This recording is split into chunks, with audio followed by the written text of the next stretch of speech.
6 de setembro, Brasília, 6 de setembro. Da capital do Brasil.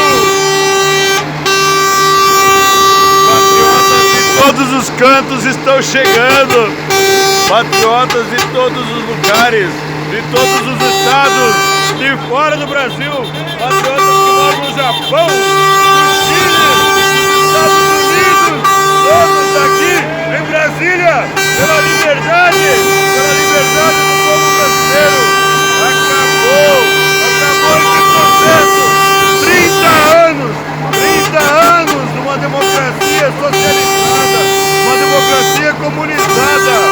Estamos aqui agora, é o canal do Intervencionista ao vivo de Brasília.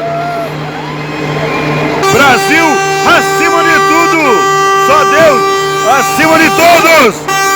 É um movimento que não vai mais parar. Faça o seu barulho na sua cidade, porque na capital o barulho já está acontecendo. Segue ao vivo, Brasília, 6 de setembro de 2020.